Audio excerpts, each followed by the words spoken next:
Good morning everyone, welcome back to our channel new blog. সকালে ভালো আছো? আমি খুব ভালো আছি। রান্নাঘর থেকে ব্লগটা স্টার্ট করার একটাই কারণ, কিছু কেনাকাটি ছিল, সেগুলো তো করেছি। রান্নাঘরে ফিরে চলেছি রান্নাবান্না করতে। আজকে ডিম কষা করবো। হাঁসের ডিম নিয়ে এসেছিলাম কালকে, যখন বেরিয়েছিলাম, মানে বাড়ি আসার সময় বেরিয়েছিলাম, বলছি বাড়িতে ফিরবো, সেই সময় নিয়ে এসেছিলাম। না, গরমে তো অত খাই না হাঁসের ডিমটা, যা খাই মুরগির ডিমটাই খাওয়া হয়। তো টুকটাক মাঝে সাথে খেতে ইচ্ছা করলে ওই দুটো করে নিয়ে আসি, বেশি নিয়ে আসি না। এমনি গরম, তারপর নষ্ট হয়ে যাওয়ার একটা ব্যাপার থাকে। তো এই সব কিছু কিনে আনলাম, এগুলো এখন সব গুছিয়ে রেখে দিচ্ছি। আর রান্নার প্রস্তুতিটা করব। চাল ভিজিয়ে রেখে দেবো, তারপর রান্নার প্রস্তুতি করে তাতে রান্নাবান্না সেরে নেবো। সরি, গরমও পড়েছে মারাত্মক, কী আর বলবো। দেখতে পাচ্ছ আমার পুজো দেওয়া কমপ্লিট হয়ে গেছে। শ্যাম্পু দিয়েছি আজকে স্নান করতে একটু দেরি হয়ে গেছে। তারপরে জলের স্পিডটা একটু কম ছিল। আমি টাইম কলে জলে স্নান করি, তার উপরে তো জলের স্পিডটা একটু কম থাকাতে অসুবিধাই হচ্ছিলো। আর কালকে আছে প্রচুর কাজ, আজকে বিকালবেলানো বেরানো আছে। তো চলো খাওয়া দাওয়া কমপ্লিট করে। দেখতে পাচ্ছি পুরো কষা কষা ডিম কষা, পুরো দেখতে তো দুর্দান্ত হয়েছে। গন্ধটাও বেরিয়েছিল, খেতে কেমন হচ্ছে জানি না আপাতত। তাই আমি এখন রেডি হয়ে নিচ্ছি, বেরোবো বলে। কিছু কেনাকাটি আছে, সেগুলো কেনাকাটি করব, করে বাড়ি চলে আসবো। আর আগের দিন কি ঘটেছে সেটা তোমাদের সাথে আমি শেয়ার করব।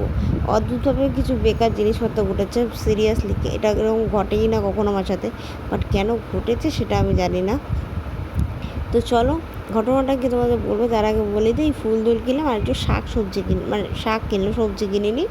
সবজির দায়িত্ব বরের ঘরে দেওয়া আছে। আর এগুলো বিছানাপত্রটাকে পরিষ্কার করে গুছিয়ে নিই আগে, তারপরে পরে দেরি করে, মানে রাত থেকে একবারে বিছানাটা ঝেড়ে ঘর দর মুছে নেবো। আর একটু এখন গ্রিন টি আর দুটো বিস্কিট খাবো আমি। হালকা খিদে পেয়েছে, টোটালি বাইরের খাবার বন্ধই করে দিয়েছি, কি টুকটাক খাচ্ছি। একেবারে বন্ধ করে দিলে চট করে প্রবলেম হয়, তো আস্তে আস্তে বন্ধ করছি। আর আমার এমনি সব রিপোর্ট সব তো ঠিকই ছিল, কারণ আমি তো রিপোর্ট চেক করেই নিয়েছি নিজে।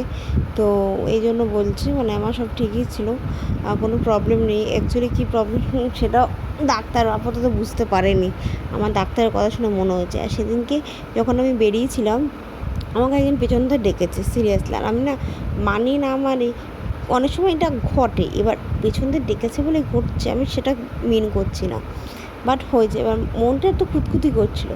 তো আমি বেরিয়েছি, আমার বেরানোর তাড়া ছিল, বেরালাম। দেখে একটা রিক্সা পেয়ে গেলাম। তো রিক্সাকে বললাম কত নেবে, কী নেবে। আমি যেতাম মিউনিসিপ্যালিটি হসপিটাল, ওকে। তো দেখে কি বলছে যে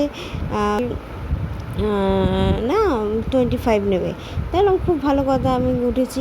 এবার রিক্সাটা দেখি অন্য দিকে ঘোরাচ্ছে। তাহলে আপনি এদিকে ঘোরাচ্ছেন, আমি তো এদিকে যাবো না, আমি তো যাবো মিউনিসিপ্যালিটি, আপনি 2 নম্বর গেট ধরবেন। তো তো তখন বলছে যে না, তাহলে তো হবে না, তাহলে তো 40 টাকা দিতে হবে। কী বদমাস রিক্সাওয়ালাটা, মানে আমি সবার কথা বলছি না, অনেক রিক্সাওয়ালাই ভালো হয়, কিন্তু এত বদমাস।